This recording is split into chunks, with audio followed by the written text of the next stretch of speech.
ಜೀವನ ಇರೋದು 3 ದಿವಸ. ನಾಳೆ ಏನಾಗುತ್ತೆ ಏನಾಗಲ್ಲ ಅಂತ ಯಾರಿಗೂ ಗೊತ್ತಿಲ್ಲ. ಅದಕ್ಕೇನೆ ಒಂದು 4 ಕಾಸು ದುಡ್ದು ಎಂಜಾಯ್ ಮಾಡಬೇಕು. ಯಾಕಂದ್ರೆ ನಾಳೆ ಏನು ಎತ್ತ ಅಂತ ಯಾರಿಗೂ ಗೊತ್ತಿಲ್ಲ. ಏನ್ ದುಡ್ಡನ್ನ ಕೂಡಿಟ್ಟು ಸತ್ತೋದಾಗ ಒತ್ಕೊಂಡು ಹೋಗ್ತೀರಾ? ಇರಬೇಕಾದ್ರೆ ಎಂಜಾಯ್ ಮಾಡಬೇಕು. ಇವತ್ತಿನ ದಿವಸಕ್ಕೋಸ್ಕರ ಬದುಕಬೇಕು. ಈ ರೀತಿ ಹೇಳೋರ್ನ ನೀವು ತುಂಬಾ ಜನ ಲೈಫಲ್ಲಿ ನೋಡ್ತಾ ಇರ್ತೀರಾ. ಈ ಮಾತುಗಳು ಎಲ್ಲಾನು 100% ಸತ್ಯ. ಆದ್ರೆ ಈ ವಿಷಯಗಳನ್ನ ನಮ್ಮ ಲೈಫಲ್ಲಿ ಅಳವಡಿಸ್ಕೊಂಡ್ರೆ ನಾವು 100% ಬೀದಿಗೆ ಬರ್ತೀವಿ. ಯಾಕಂದ್ರೆ ಸೈಕಾಲಜಿ ವರ್ಕ್ ಆಗೋದೇ ಹಿಂಗೆ. ಇವ್ರೇನ್ ಎಂಜಾಯ್ಮೆಂಟ್ ಅಂತ ಕರೀತಾರಲ್ಲ, ಅದೆಲ್ಲಾನು ದುಡ್ಡು ಖರ್ಚು ಮಾಡಿದ್ರೆ ಸಿಗೋ ಒಂದು ಎಂಜಾಯ್ಮೆಂಟ್. ಇದನ್ನ ರಿಸರ್ಚ್ ಕೂಡ ಪ್ರೂವ್ ಮಾಡಿದೆ. ಅಹಮದಾಬಾದ್ IIM ಅವರು ಒಂದು ಸ್ಟಡಿ ಮಾಡಿದ್ದಾರೆ. 2800 ಇಂಡಿಯನ್ ಮಿಡಲ್ ಕ್ಲಾಸ್ ನ ಅವರು ಅನಲೈಸ್ ಮಾಡಿದ್ದಾರೆ. ಆ ಸ್ಟಡಿನಲ್ಲಿ ಗೊತ್ತಾಗಿರೋದೇನಂದ್ರೆ, ನಾವೇನೇ ಪರ್ಚೇಸ್ ಮಾಡಿದ್ರು ಕೂಡ ಅದು ಎಕ್ಸ್ಪೆನ್ಸಿವ್ ಆಗಿರ್ಬೋದು, ಕಮ್ಮಿ ರೇಟಿಂದ ಆಗಿರ್ಬೋದು, ನಾವೇನೇ ಪರ್ಚೇಸ್ ಮಾಡಿದ್ರು ಕೂಡ ಆ ಹ್ಯಾಪಿನೆಸ್ ಅಂದ್ರೆ ಖುಷಿ ಕೇವಲ 6 ವಾರ ಮಾತ್ರ ಇರುತ್ತೆ. ಆಮೇಲಿಂದ ಕಂಪ್ಲೀಟ್ಲಿ ಝೀರೋ ಆಗ್ಬಿಡುತ್ತೆ. ಬಟ್ ನಾವು ಆ ಖುಷಿಗೋಸ್ಕರ EMI ಗೆ ಅಟ್ಯಾಚ್ ಆಗಿದೀವಲ್ಲ, ಅದು 6 ವಾರ ಬಿಟ್ಟಲ್ಲ, 6 ವರ್ಷ ಆದ್ರೂ ಕಂಟಿನ್ಯೂ ಆಗ್ತಾ ಹೋಗುತ್ತೆ. ಅವ್ರು ಹೇಳ್ತಾರೆ ಬದುಕು ಅನ್ನೋದು ಕ್ಷಣಿಕ, ಅದಕ್ಕೇನೆ ಇವತ್ತಿಗೋಸ್ಕರ ಬದುಕಬೇಕು ಅಂತ.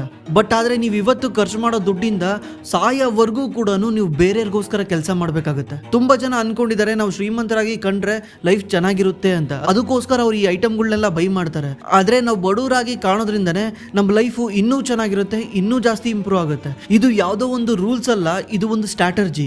ಈ ಸ್ಟ್ರಾಟರ್ಜಿನ ದೊಡ್ಡ ಶ್ರೀಮಂತರು ಕೂಡ ಯೂಸ್ ಮಾಡ್ತಾರೆ. ನೀವು ರತನ್ ಟಾಟಾ, ಅಜಿಮ್ ಪ್ರೇಮ್ಜಿ, ನಾರಾಯಣ್ ಮೂರ್ತಿ, ಸುಧಾ ಮೂರ್ತಿ, ರಾಕೇಶ್ ಜುಂಜುನ್ವಾಲಾ, ವಿಜಯ್ ಕೇಡಿಯಾ, ನೀವು ದೊಡ್ಡ ಶ್ರೀಮಂತರು ಅಂತ ಯಾರನ್ನ ನೋಡಿ ಅವ್ರು ಯಾರು ಕೂಡ ಶೋಕಿ ಮಾಡಲ್ಲ.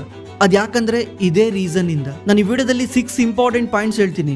ಯಾಕೆ ನಾವು ಬಡವರಾಗಿ ಕಾಣಿಸ್ಕೊಬೇಕು, ಬಡವರಾಗಿ ಬದುಕ್ತೀವೋ ಇಲ್ಲೋ ಗೊತ್ತಿಲ್ಲ, ಸೊಸೈಟಿನಲ್ಲಿ ಬಡವರಾಗಿ ಕಾಣಿಸ್ಕೊಬೇಕು. ಇದರಿಂದ ನಮಗೆ ಬೆನಿಫಿಟ್ಟೇ ಜಾಸ್ತಿ. ಅದಕ್ಕೋಸ್ಕರನೇ ದೊಡ್ಡ ಶ್ರೀಮಂತರುಗಳು ಕೂಡ ಬಡವ್ರ ತರ ನಾಟಕ ಮಾಡ್ತಾರೆ. ಇದು ನಿನ್ನೆ ಮೊನ್ನೆ ಸ್ಟಾರ್ಟ್ ಆಗಿರೋದಲ್ಲ, 1990ರಿಂದನೇ ಸ್ಟಾರ್ಟ್ ಆಗಿರೋದು.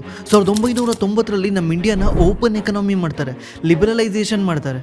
ಅಂದ್ರೆ ನಮ್ಮ ಕಂಟ್ರಿಗೆ ಬೇರೆ ದೇಶದ ಕಂಪ್ನಿಗಳು ನಮ್ಮ ಇಂಡಿಯಾದಲ್ಲಿ ಬಂದ್ಬಿಟ್ಟು ಸೆಲ್ ಮಾಡ್ಬೋದಿತ್ತು. ಆಗ್ಲೇನೆ ಎಂಟ್ರಿ ಕೊಟ್ಟಿದ್ದು ಈ ದೊಡ್ಡ ಬ್ರ್ಯಾಂಡ್ಗಳು. Mercedes Benz, Toyota, Hyundai, Levi's, Louis Philippe, ಈ ತರ ದೊಡ್ಡ ಅಮೆರಿಕನ್ ಬ್ರ್ಯಾಂಡ್ಗಳು ನಮ್ಮ ಇಂಡಿಯಾಗೆ ಕಾಲಿಡ್ತವೆ. ನಮ್ಮ ಇಂಡಿಯಾದವ್ರಿಗೆ ಮುಂಚೆನೆ ಹೊರಗಡೆ ದೇಶದವ್ರು ಏನ್ ಮಾಡ್ತಾರೆ ಅದನ್ನ ಮಾಡಕ್ಕೆ ತುಂಬಾ ಇಷ್ಟ ಇರುತ್ತೆ. ಯಾಕಂದ್ರೆ ನಮ್ಮನ್ನ 200 ವರ್ಷದಿಂದ ಆಳಿರೋದು ಈ ಬ್ರಿಟಿಷರು. ನಾವು ಈ ಬ್ರಿಟಿಷರನ್ನ ಯಾವಾಗಲೂ ಸುಪೀರಿಯರ್ ಅಂತ ನೋಡಿರೋ ಕಾರಣದಿಂದ ನಾವು ಬೇರೆ ದೇಶದವ್ರು ಯಾರನ್ನ ಏನಾದ್ರು ಮಾಡಿದ್ರೆ ಅದನ್ನ ನಾವು ಟ್ರೆಂಡ್ ಅಂತ ತಗೊಳ್ತಾ ಇದ್ವಿ. ನಾವು ಬೇರೆ ದೇಶದವ್ರನ್ನ ಫಾಲೋ ಮಾಡಿದಾಗ ನಮ್ಮ ಸುತ್ತಮುತ್ತಲಿದ್ದ ಜನ ನಮಗೆ ರೆಸ್ಪೆಕ್ಟ್ ಕೊಡಕ್ಕೆ ಸ್ಟಾರ್ಟ್ ಮಾಡ್ತಾ ಇದ್ರು. ಇದೇ ರೆಸ್ಪೆಕ್ಟ್ನ ಪದೇ ಪಡಿಬೇಕು ಅಂತ ಜನ ಏನು ಮಾಡ್ತಾರೆ, ಈ ಕನ್ಸ್ಯೂಮರಿಸಮ್ಗೆ ಹೇಳಿತಾರೆ. ಅಂದರೆ ಇರೋ ದುಡ್ಡೆಲ್ಲನೂ ಖರ್ಚು ಮಾಡಿಬಿಡೋದು. ಖರ್ಚು ಮಾಡಿ ನಾನೊಬ್ಬ ಬೆಟರ್ ಲೈಫ್ ಲೀಡ್ ಮಾಡ್ತಿದ್ದೀನಿ ಅಂತ ಸೊಸೈಟಿಗೆ ತೋರಿಸೋದು. ಇದು ಹಿಂಗೇನೆ ಕಂಟಿನ್ಯೂ ಆಗ್ತಾ ಹೋಗುತ್ತೆ. ಆದರೆ 2016-17 ಇದು ಇನ್ನೂ ವರ್ಷ ಆಗುತ್ತೆ. ಯಾಕಂದರೆ ಆಗ ನಮ್ಮ ಇಂಡಿಯಾದಲ್ಲಿ ಇನ್ಸ್ಟಾಗ್ರಾಮ್ ತುಂಬ ಫೇಮಸ್ ಆಗ್ತಾ ಬರುತ್ತೆ. ಒನ್ಸ್ ಇನ್ಸ್ಟಾಗ್ರಾಮ್ ಫೇಮಸ್ ಆದಮೇಲೆ ಇನ್ನೂ ಜಾಸ್ತಿ ಆಗುತ್ತೆ. ಯಾಕಂದರೆ ನಮ್ಮ ಜನ ಮುಂಚೆ ಅವ್ರಿಗೆ ಗೊತ್ತಿರೋ 4 ಜನಕ್ಕೆ ತೋರ್ಸೋಕ್ಕೋಸ್ಕರ ಮಾಡ್ತಿರ್ತಾರೆ, ಪಕ್ಕದ ಮನೆಯವರು, ಎದುರುಗಡೆ ಮನೆಯವರು, ಆಫೀಸಲ್ಲಿರೋರಿಗೆ. ಈಗ ಇನ್ಸ್ಟಾಗ್ರಾಮ್ ಬಂದಮೇಲೆ ಅವ್ರಿಗೆ ಗೊತ್ತಿಲ್ಲದಲ್ಲೇ ಇರೋ ಎಷ್ಟೋ 100 ಫಾಲೋವರ್ಸ್ಗಳಿಗೆ ತೋರಿಸ್ಕೊಬೇಕಂತ ಇನ್ನೂ ಜಾಸ್ತಿ ಮಾಡೋಕ್ಕೆ ಸ್ಟಾರ್ಟ್ ಮಾಡ್ತಾರೆ. ಇವತ್ತು ನಿಮಗೆ ಗೊತ್ತಿದೆ, ಈ ಸೋಷಿಯಲ್ ಮೀಡಿಯಾದಲ್ಲಿ ಏನು ನಿಜನೋ ಏನು ಸುಳ್ಳೋ ಏನು ಗೊತ್ತಿಲ್ಲ. ಯಾಕಂದರೆ ಪ್ರತಿಯೊಬ್ಬರು ಕೂಡ ಲೈಫ್ನ ಎಂಜಾಯ್ ಮಾಡ್ತಿರ್ತಾರೆ. ಹೆಂಗೆ ದುಬೈಗೆ ಹೋಗಿ ಹೊಸ ಐಫೋನ್ ತಗೊಂಡು, ಹೊಸ ಬಟ್ಟೆ ತಗೊಂಡು ಡೈಲಿ ಲೈಫ್ನ ಎಂಜಾಯ್ ಮಾಡ್ತಿರ್ತಾರೆ. ಇದನ್ನ ನಾವು ನೋಡಿದ್ರೆ ನಮಗೆ ಏನು ಅನ್ಸುತ್ತೆ, ಲೈಫ್ನ ಎಷ್ಟೊಂದು ಎಂಜಾಯ್ ಮಾಡ್ತಿದ್ದಾರಲ್ಲ, ನಾನು ಯಾವ ರೀತಿ ಬದುಕ್ತಿದ್ದೀನಲ್ಲ ಅಂತ ನನಗೂ ಅನ್ಸುತ್ತೆ. ನಾನು ಅದನ್ನೆಲ್ಲ ನೋಡಿ ನಾನು ದುಡ್ಡು ಖರ್ಚು ಮಾಡೋಕ್ಕೆ ಸ್ಟಾರ್ಟ್ ಮಾಡ್ತೀನಿ. ನಾನು ನಮ್ಮ ಲೈಫ್ ಸ್ಟೈಲ್ನ ಅಪ್ಗ್ರೇಡ್ ಮಾಡ್ಕೊಳಕ್ಕೆ ಸ್ಟಾರ್ಟ್ ಮಾಡ್ತೀನಿ. ಆದರೆ ನಾನು ಯಾವತ್ತೂ ಯೋಚನೆ ಮಾಡಲ್ಲ, ನಾನು ಈ ಸೋಷಿಯಲ್ ಮೀಡಿಯಾದಲ್ಲಿ ಏನು ನೋಡ್ತಿದ್ದೀನಲ್ವಾ, ಇವ್ರು ಯಾರೂ ಕೂಡ ರಿಯಲ್ ಆಗಿ ಖುಷಿಯಾಗಿದ್ದಾರಾ ಇಲ್ವಾ ಅಂತ. ಸ್ಕ್ರೀನಲ್ಲಿ 10 ನಿಮಿಷ, 5 ನಿಮಿಷ, 2 ನಿಮಿಷ ಬಂದ್ಬಿಟ್ಟು ಖುಷಿಯಾಗಿರೋದನ್ನ ತೋರಿಸಿದ ತಕ್ಷಣ ದಿವಸ ಪೂರ್ತಿ ಹೇಗಿರ್ತಾರೆ ಅನ್ನೋದು ನಾವ್ಯಾವತ್ತೂ ಯೋಚನೆ ಮಾಡಲ್ಲ. ಯಾಕಂದರೆ ಅದು ನಮ್ಮ ಕಣ್ಣಿಗೆ ಕಾಣಲ್ಲ. ಬಟ್ ಇದೆಲ್ಲ ಮಾಡೋದ್ರಿಂದ ನಮಗೆ ಖುಷಿ ಸಿಗುತ್ತೆ ಅಂದ್ಕೊಂಡಿದ್ದೀವಿ. ಆದರೆ ಇವೆಲ್ಲ ಮಾಡೋದ್ರಿಂದ ನಮ್ಮ ಲೈಫಲ್ಲಿ ಹ್ಯಾಪಿನೆಸ್ ಅನ್ನೋದು ಕಿತ್ತರ್ಕೊಂಡು ಹೋಗ್ಬಿಡುತ್ತೆ. ಯಾಕೆ ಅಂತ ರಿಸರ್ಚ್ಗಳು ಕೂಡ ಪ್ರೂವ್ ಮಾಡಿದಾವೆ. ಡಾಕ್ಟರ್ ರಾಜ್ ರಘುನಾಥನ್ ಅನ್ನೋರು ದ ಯೂನಿವರ್ಸಿಟಿ ಆಫ್ ಟೆಕ್ಸಸ್ ಅಲ್ಲಿ ಒಂದು ರಿಸರ್ಚ್ ಮಾಡ್ತಾರೆ, ನಮ್ಮ ಇಂಡಿಯನ್ ಕನ್ಸ್ಯೂಮರ್ ಮೈಂಡ್ ಸೆಟ್ ಹೆಂಗಿದೆ ಅಂತ.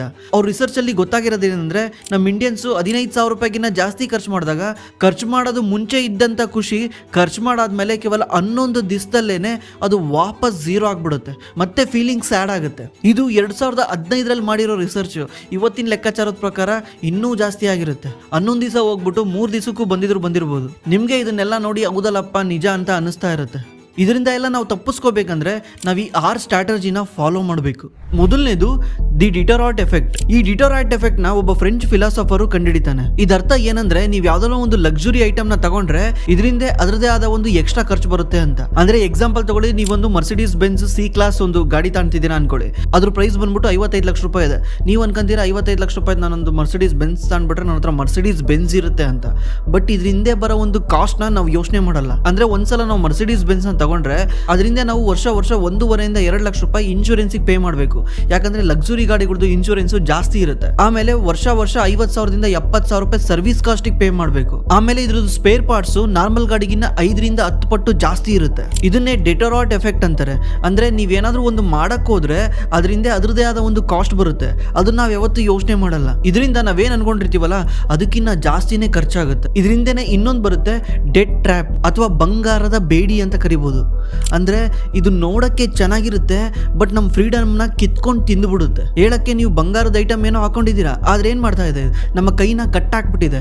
ಇದೇ ರೀತಿ ಡೆಟ್ ಟ್ರ್ಯಾಪ್ ಮಾಡುತ್ತೆ. ಅಂದ್ರೆ ನಮ್ಗೆ ಯಾವ್ದಾರ ಒಂದು ಕೆಲಸದಲ್ಲಿ ಇಂಟ್ರೆಸ್ಟ್ ಇಲ್ಲ ಅಂದ್ರೂ ಕೂಡ ಆ ಕೆಲಸನ ನಾವು ಕಂಟಿನ್ಯೂ ಮಾಡ್ಲೇಬೇಕು. ಯಾಕಂದ್ರೆ ನಮ್ EMI ಕಂಟಿನ್ಯೂ ಆಗ್ತಾ ಇದೆ. 1 ತಿಂಗಳು ಅಥವಾ 2 ತಿಂಗಳು ಏನಾದ್ರೂ ಕೆಲಸ ಬಿಟ್ಬಿಟ್ಟು ನಾವು ಮನೆಗಿದ್ಬಿಟ್ರೆ ಆ EMI ತೀರ್ಸಕ್ ಆಗಲ್ಲ ಅಂತೇಳಿ ನಾವು ಆ ಕೆಲಸ ಇಷ್ಟ ಇಲ್ದಿದ್ರು ಕೂಡ ನಾವು ಆ ಕೆಲಸನ ಕಂಟಿನ್ಯೂ ಮಾಡ್ಕೊಂಡು ಹೋಗ್ತೀವಿ. ಒಂದು ಸರ್ವೆ ಹೇಳುತ್ತೆ ಡೆಲ್ಲಿನಲ್ಲಿ 72% of the luxury car owners ಇದಾರಲ್ವಾ, ಅವ್ರದ್ದು ಎಂಟೈರ್ ಮಂತ್ಲಿ ಇನ್ಕಮ್ ಏನಿದೆ ಅದರಲ್ಲಿ 40% ಜಸ್ಟ್ ಕಾರ್ದು EMI ಕಟ್ಟಕ್ಕೋಸ್ಕರ ಹೋಗುತ್ತೆ. ಅಂದ್ರೆ ಯೋಚನೆ ಮಾಡಿ, 1 ಲಕ್ಷ ರೂಪಾಯಿ ಏನಾದ್ರು ದುಡಿದ್ರೆ 40,000 ರೂಪಾಯಿ ಜಸ್ಟ್ ಕಾರ್ EMI ಕಟ್ಟಕ್ಕೆ ಹೋಗುತ್ತೆ. ಹಿಂಗಿರೋರು ಯಾವ ರೀತಿ ಫ್ರೀಡಮ್ ಆಗಿ ಥಿಂಕ್ ಮಾಡೋಕ್ಕಾಗುತ್ತೆ, ಯಾವ ರೀತಿ ನೆಮ್ಮದಿಯಾಗಿ ಬದುಕಕ್ಕಾಗುತ್ತೆ.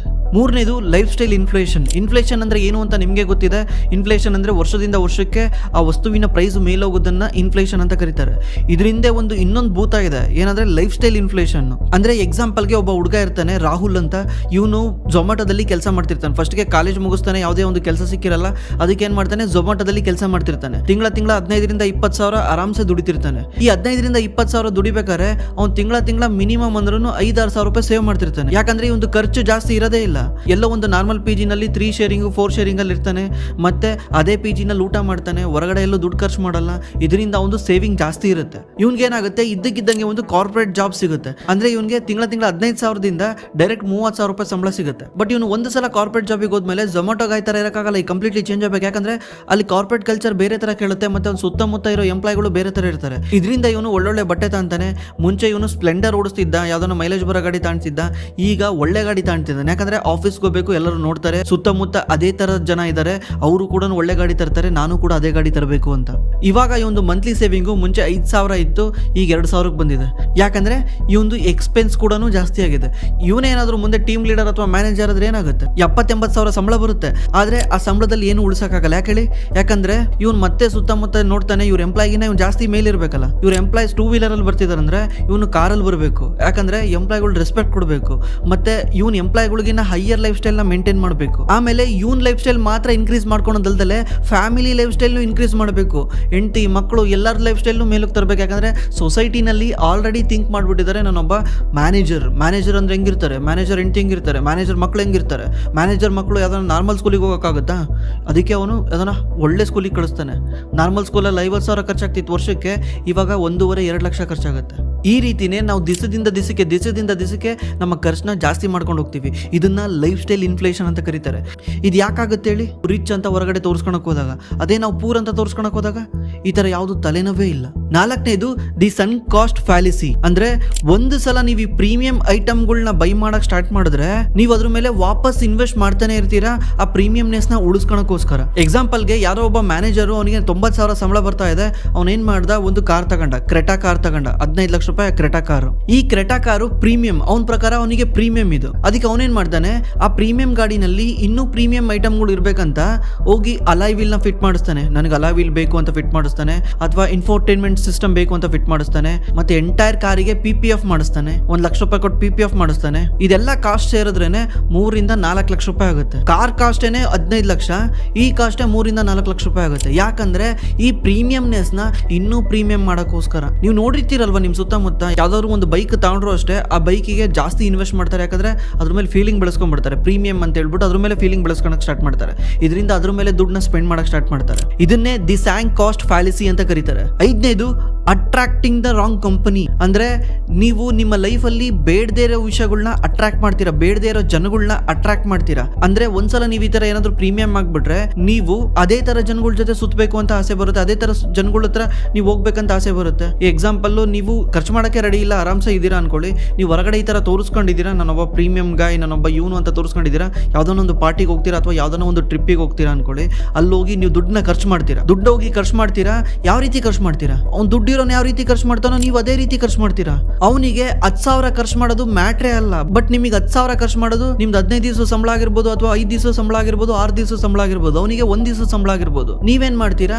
ಅವ್ನು ಮಾಡ್ತಿದ್ದಾನಲ್ಲ, ನಾನು ಸುಮ್ ಕೂತ್ಕೊಳಕ್ಕಾಗಲ್ಲ, ನಾನು ಅದೇ ರೀತಿ ಮಾಡ್ಬೇಕಂತ ನೀವು ಅದೇ ರೀತಿ ಸ್ಪೆಂಡ್ ಮಾಡಕ್ ಸ್ಟಾರ್ಟ್ ಮಾಡ್ತೀರಾ. ಆಮೇಲೆ ಒನ್ಸ್ ನೀವು ಈ ತರ ಹೊರಗಡೆ ತೋರ್ಸಕ್ ಸ್ಟಾರ್ಟ್ ಮಾಡಿದ್ಮೇಲೆ, ನೀವೊಂದು ಕ್ರೆಟಾ ಕಾರ್ ತಗೊಂಡ್ಬಿಟ್ಟು ಇನ್ಸ್ಟಾಗ್ರಾಮ್ ಅಲ್ಲಿ ಸ್ಟೋರಿ ಹಾಕಿ ಅಥವಾ ನೀವು ವಾಟ್ಸಪ್ ಅಲ್ಲಿ ಸ್ಟೇಟಸ್ ಹಾಕೊಂಡ್ಬಿಟ್ರೆ ಏನ್ ಮಾಡ್ತಾರೆ, ನಿಮ್ ಸಂಬಂಧಿಕರೆಲ್ಲರೂ ಪರಿಚಯದವರೆಲ್ಲ ಕಾಲ್ ಮಾಡ್ತಾರೆ, ಏನಪ್ಪ ಚೆನ್ನಾಗಿದೆಯೇನಪ್ಪ ಹಂಗೆ ಹಿಂಗೆ ಅಂತ ಕಾಲ್ ಮಾಡ್ಬಿಟ್ಟು, ನನಗೆ ದುಡ್ಡು ಬೇಕಿತ್ತು, ನನಗೆ ಸ್ವಲ್ಪ ಸಾಲಕ್ಕೆ ದುಡ್ಡು ಬೇಕಿತ್ತು, ಕೊಡ್ತೀಯಾ, ಈ ತರ ಕಾಲ್ ಮಾಡಕ್ ಸ್ಟಾರ್ಟ್ ಮಾಡ್ತಾರೆ. ಇವಾಗ ಏನಾಯ್ತು, ಅವ್ರಿಗೇನು ಗೊತ್ತು ನೀವು EMI ನಲ್ಲಿ ತಂದಿದ್ದೀರಾ ಅಂತ. ಈಗ ನೀವೇನಂತೀರಾ, ಇಲ್ಲ ಅಂತ ಹೇಳ್ತೀರಾ.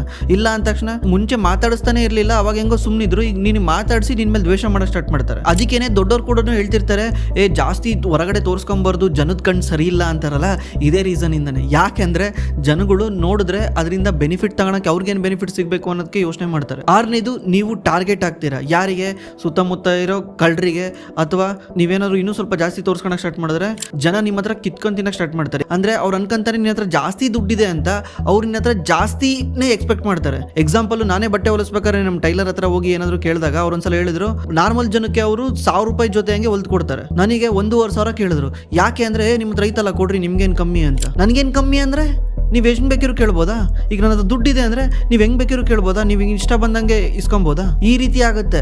ಅವಾಗ ನೀವು ನಿಮ್ದನ್ನ ಉಳಿಸ್ಕೊಳಕ್ಕೋಸ್ಕರ ನೀವು ಪೇ ಮಾಡಲೇಬೇಕಾಗತ್ತೆ. ನಿಮ್ಮ ಪ್ರೀಮಿಯಂನೆಸ್ನ, ನಿಮ್ಮ ರಿಚ್ನೆಸ್ನ ಉಳಿಸ್ಕೊಬೇಕಂದ್ರೆ ನೀವು ಅಲ್ಲಿ ಪೇ ಮಾಡಲೇಬೇಕಾಗತ್ತೆ. ಜನ ನಿಮ್ಮ ಹತ್ರ ದುಡ್ಡಿದೆ ಅಂತ ಗೊತ್ತಾದ ತಕ್ಷಣ ನಿಮ್ಮನ್ನ ಟಾರ್ಗೆಟ್ ಮಾಡ್ತಾರೆ. ಅದಕ್ಕೇನೆ ದೊಡ್ಡವ್ರು ಹೇಳ್ತಾರೆ, ಬೆಳೆಯೋವರೆಗೂ ಎಲೆ ಮರೆ ಕಾಯಂಗಿರು, ಬೆಳೆದ್ಮೇಲೆ ಆಟೋಮೆಟಿಕ್ಲಿ ಜನಕ್ಕೆ ಗೊತ್ತಾಗುತ್ತೆ, ಅವಾಗ ಮ್ಯಾಟ್ರ್ ಆಗಲ್ಲ. ಈಗ ನೀವು ಮುಖೇಶ್ ಅಂಬಾನಿ 5,000 ಕೋಟಿ ಕೊಟ್ಟು ಮದುವೆ ಮಾಡ್ದ ಅಂತ ಹೇಳ್ತೀರಾ, 5,000 ಕೋಟಿ ಮುಖೇಶ್ ಅಂಬಾನಿಗೆ ಮ್ಯಾಟ್ರೇ ಅಲ್ಲ. ಬಿಕಾಸ್ ಒಂದು ನೆಟ್ವರ್ತ್ 10 ಲಕ್ಷ ಕೋಟಿ, 10 ಲಕ್ಷ ಕೋಟಿನಲ್ಲಿ 5,000 ಕೋಟಿ ಖರ್ಚು ಮಾಡಿದ್ರೆ 0.5% ಅಷ್ಟೇ ಅದು, 50 ಪೈಸೆ. ಈಗ ಯಾರಾದ್ರೂ 1 ಕೋಟಿ ರೂಪಾಯಿ ಇರೋನು 50,000 ಖರ್ಚು ಮಾಡ್ದಂಗೆ. ಅದಕ್ಕೇನೆ ನಾವು ಬೇರೆಯವ್ರನ್ನ ನೋಡಿ ಇನ್ಫ್ಲೂಯೆನ್ಸ್ ಆಗಬಾರ್ದು, ನಮ್ಗೇನ್ ಸರಿ ನಮ್ಗೇನ್ ತಪ್ಪು ಅನ್ನೋದನ್ನ ನಾವು ಡಿಸೈಡ್ ಮಾಡ್ಬೇಕು. ನಾವೇ ಬಡವ್ರ ಅಂದ ತಕ್ಷಣ ಬಟ್ಟೆ ಎಲ್ಲ ಹರ್ಕೊಂಡು ಆ ತರ ಅಲ್ಲ. ಬೇರೆಯವ್ರು ನೋಡ್ಬಿಟ್ಟು ನನ್ನನ್ನು ಹೊಗಳೋದ್ ಬೇಕಾಗಿಲ್ಲ, ನನ್ನನ್ನ ಪ್ರೈಸ್ ಮಾಡೋದ್ ಬೇಕಾಗಿಲ್ಲ.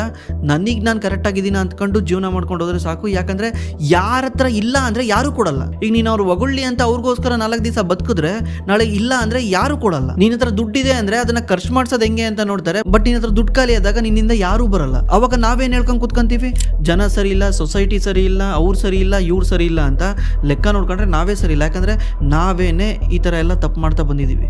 ಇದೇ ರೀಸನ್ ಇಂದಾನೆ ನೀವು ದೊಡ್ಡ ದೊಡ್ಡ ಶ್ರೀಮಂತರು ನೋಡಿ, ಅವ್ರು ಯಾರು ಕೂಡ ಶೋ ಆಫ್ ಮಾಡಲ್ಲ. ಯಾಕಂದ್ರೆ ಅವರು ಇದನ್ನ ಕಲ್ಚರ್ನ ಬೆಳೆಸ್ಕೊಂಡ್ ಬಂದ್ಬಿಟ್ಟಿರ್ತಾರೆ. ಈ ಕಲ್ಚರ್ನ ಬೆಳೆಸ್ಕೊಂಡ್ ಬಂದಾಗ ಅವ್ರ ಕೈಲಿ ದುಡ್ಡು ಬಂದ್ರು ಕೂಡ ಶೋ ಆಫ್ ಮಾಡಿಸ್ಬೇಕು ಅನ್ಸಲ್ಲ. ಯಾರೋ ಡಿಸೈಡ್ ಮಾಡ್ಬೇಕಾಗಿಲ್ಲ ನಾನೊಬ್ಬ ಶ್ರೀಮಂತ ಬಡವ ಅನ್ನೋದು, ಜಗತ್ತಿಗೆ ಗೊತ್ತಿದೆ. ರಾಕೇಶ್ ಜುಂಜುನ್ವಾಲಾ ಪ್ರೈಮ್ ಮಿನಿಸ್ಟರ್ ನ ಮೀಟ್ ಮಾಡಕ್ ಹೋದಾಗ ರಾಕೇಶ್ ಜುಂಜುನ್ವಾಲಾ ಇಸ್ತ್ರಿ ಮಾಡದೇ ಇರೋ ಒಂದು ಬಟ್ಟೆ ಹಾಕೊಂಡು ಹೋಗಿದ್ರು. ಆ ಟೈಮಲ್ಲಿ ಎಲ್ಲರೂ ಅವ್ರನ್ನ ಟ್ರೋಲ್ ಮಾಡಿದ್ರು. ರಾಕೇಶ್ ಜುಂಜುನ್ವಾಲಾ ತಲೆನೇ ಕೆಡಿಸ್ಕೊಂಡಿಲ್ಲ, ಹೋಗ್ ಗುರು ನೀವೇನಾದ್ರು ಅನ್ಕ ನನಗೇನು, ಬಿಕಾಸ್ ಈಗ ಇವ್ನು ಟ್ರೋಲ್ ಮಾಡೋನ್ಗೂ ಗೊತ್ತು ಇವ್ನು ರಾಕೇಶ್ ಜುಂಜುನ್ವಾಲಾನ 1% ಆಗಲ್ಲ ಅಂತ. ಇಸ್ತ್ರಿ ಆಗಿರ್ದಲ್ಲೇ ಇರ್ಲಿ, ರಾಕೇಶ್ ಜುಂಜುನ್ವಾಲಾಗೆ ಪ್ರೈಮ್ ಮಿನಿಸ್ಟರ್ ರೆಸ್ಪೆಕ್ಟ್ ಕೊಟ್ರ. ಬಿಕಾಸ್ ಪ್ರೈಮ್ ಮಿನಿಸ್ಟರ್ ಗೊತ್ತಿದೆ ರಾಕೇಶ್ ಜುಂಜುನ್ವಾಲಾ ವ್ಯಾಲ್ಯೂ ಏನು ಅಂತ. ಅವ್ನ್ ಡ್ರೆಸ್ ನೋಡಿ ರೆಸ್ಪೆಕ್ಟ್ ಕೊಡಕ್ಕಾಗತ್ತಾ? ಇದು ರಿಚ್ ಪೀಪಲ್ ಮೈಂಡ್ ಸೆಟ್. ನಮ್ದೇನಂದ್ರೆ ನಮ್ಗೆ ಈಗ ರೆಸ್ಪೆಕ್ಟ್ ಸಿಗಲ್ಲ, ಅದಕ್ಕೆ ಇನ್ಸ್ಟಂಟ್ಲಿ ರೆಸ್ಪೆಕ್ಟ್ ಸಿಗ್ಬೇಕಲ್ಲ. ಅದಕ್ಕೆ ನಾವೇನ್ ಮಾಡ್ತೀವಿ, ಜನ ನಮ್ಮನ್ನ ಏನ್ ಮಾಡಿದ್ರೆ ರೆಸ್ಪೆಕ್ಟ್ ಕೊಡ್ತಾರೋ ನಾವು ಅದನ್ನ ಮಾಡಕ್ ಹೋಗ್ತೀವಿ. ಇದು ನಾವು ಮಾಡೋ ಬಿಗ್ಗೆಸ್ಟ್ ಮಿಸ್ಟೇಕ್. ಅಂದ್ರೆ ಅದಕ್ಕೇನೆ ಚೆನ್ನಾಗಿ ದುಡಿಬೇಕಾದ್ರೆ ಒಂದು 4 ಕಾಸು ಸೇವ್ ಮಾಡ್ಬೇಕು. ಯಾಕಂದ್ರೆ ಫ್ಯೂಚರ್ ಯಾರ ಕೈಲೂ ಇಲ್ಲ, ನಾಳೆ ಏನ್ ಬೇಕಿರೋ ಆಗ್ಬೋದು. ಇವರು ನಾಳೆ ಯಾರಿರ್ತಾರೆ, ನಾಡ್ದು ಯಾರಿರ್ತಾರೆ ಅಂತ ಹೇಳ್ತಾರಲ್ವಾ. ನಾಳೆ ಏನಾದ್ರು ಕೆಲಸ ಕಳ್ಕೊಂಡ್ರೆ ಅಥವಾ ಲೈಫಲ್ಲಿ ಏನಾದ್ರು ಇದ್ದಕ್ಕಿದ್ದಂಗೆ ಏನಾದ್ರು ಆದ್ರೆ ಅವ್ರು ಹೆಂಗ್ ಬದುಕ್ತಾರೆ? ಈ ತರ ಮಾತಾಡಕ್ ಚೆನ್ನಾಗಿರುತ್ತೆ, ರಿಯಲ್ ಲೈಫಲ್ಲಿ ಏನೂ ವರ್ಕ್ ಆಗಲ್ಲ. ನೀವು ಏನಾದರೂ ಒಂದು 4 ಕಾಸು ಸೇವ್ ಮಾಡಬೇಕಂದ್ರೆ ಮ್ಯೂಚುವಲ್ ಫಂಡಲ್ಲಿ ಇನ್ವೆಸ್ಟ್ ಮಾಡಿ, SIP ಮಾಡಿ, ಸ್ಟಾಕ್ ಮಾರ್ಕೆಟಲ್ಲಿ ಇನ್ವೆಸ್ಟ್ ಮಾಡಿ. ಇದ್ರ ಬಗ್ಗೆ ಏನಾದರೂ ನಿಮಗೆ ಹೆಲ್ಪ್ ಬೇಕಾಗಿದ್ರೆ ನಮ್ಮ ಡಿಸ್ಕ್ರಿಪ್ಷನಲ್ಲಿ ಗೂಗಲ್ ಫಾರ್ಮ್ ಇದೆ. ಗೂಗಲ್ ಫಾರ್ಮಲ್ಲಿ ನಿಮ್ಮ ಡೀಟೇಲ್ನ ಎಂಟ್ರಿ ಮಾಡಿ, ನಮ್ಮ ಟೀಮ್ ನಿಮಗೆ ಕಾಲ್ ಮಾಡಿ ಹೆಲ್ಪ್ ಮಾಡ್ತಾರೆ. ಇದು ಯಾವುದೇ ರೀತಿ ಫೋರ್ಸ್ಫುಲ್ಲಿ ಮಾಡ್ತಾ ಇಲ್ಲ. ನಿಮಗೆ ಹೆಲ್ಪ್ ಬೇಕಿದ್ರೆ ನಿಮ್ಮ ಡೀಟೇಲ್ನ ಎಂಟ್ರಿ ಮಾಡಿ, ಅವ್ರು ನಿಮಗೆ ಕಾಲ್ ಮಾಡ್ತಾರೆ.